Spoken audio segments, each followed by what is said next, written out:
guys, it's another time for us to hang out and talk history together. It is your favorite history teacher, Coach Davidson.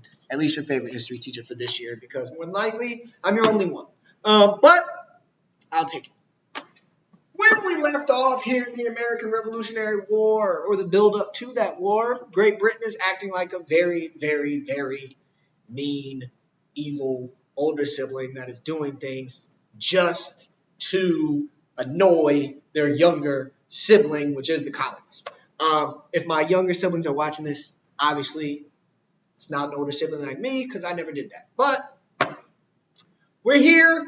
The militia is ready. The Minutemen are ready. They've built this volunteer army that can be ready to fight in 1 minute exactly. They're training. The winter has come. King George doesn't like that these militias are training, so he orders that all of the guns be seized, be taken, so that the militias do not have access to them. And so what you get in your Cornell-style notes, we're finally here. We're finally at the conflict. You get the story of Paul Revere that I'm sure you've heard bunches and bunches of times. The British are coming, the British are coming, the British are coming. It's not actually what he said. It was probably more along the lines of the British are arriving, but it just doesn't work into a story that well. So it turned into the British are coming, the British are coming. And so in the evening of April 18th, 1775, Paul Revere and William Charles Dawes take off to warn that the British are on their way. And we all know about Paul Revere. Poor William Charles Dawes. He just gets left out of the story. I don't know why. But he was just as effective as Revere was. He actually got to Lexington first. He just wasn't as loud.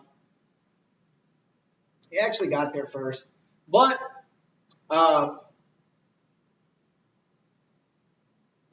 lost my train of thought. But,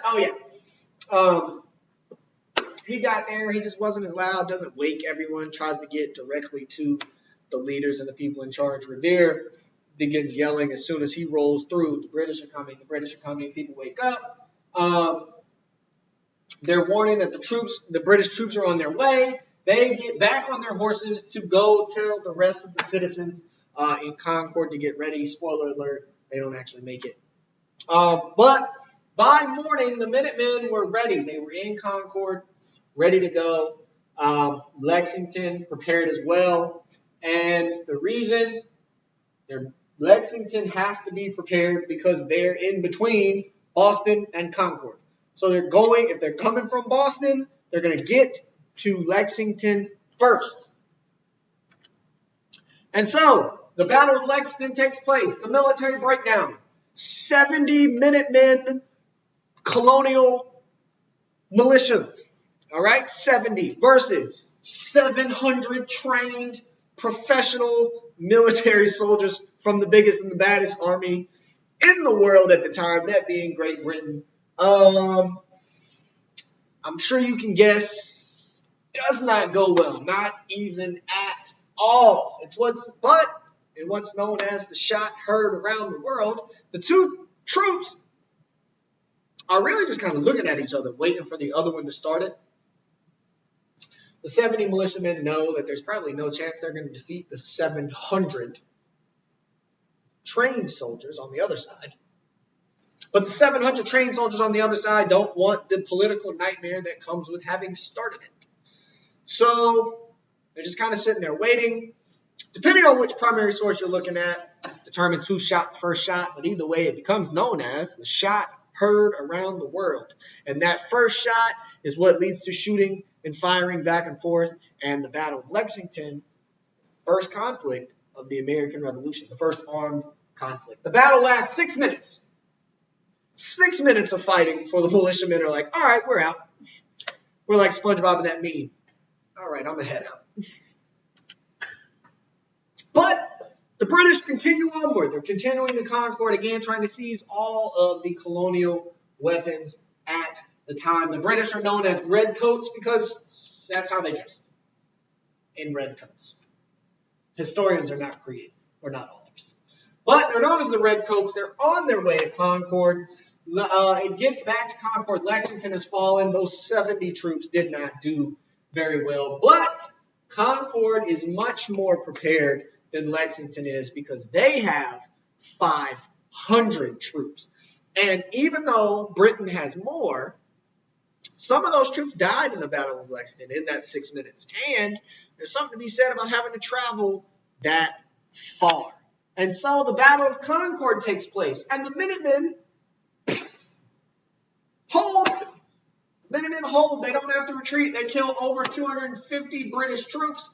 And the British troops are left running and retreating back to Boston, never capturing the weapons that were in Concord.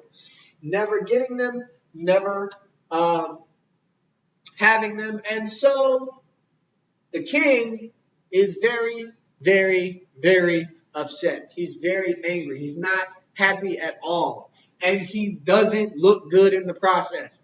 He started and called for going to seize the weapons. That leads to the first armed conflict of this revolution.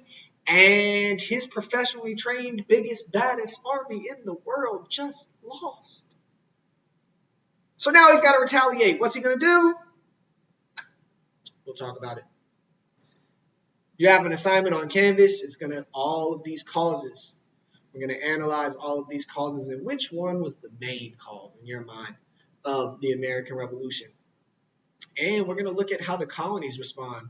The colonies feeling real good right now. Hey, we may have lost the first one in the Battle of Lexington, which is it really a battle? But we won the second one in the Battle of Concord, and we weren't supposed to win. So make sure to check Canvas for your assignment. If you have any questions, let me know. As always, you have a great day.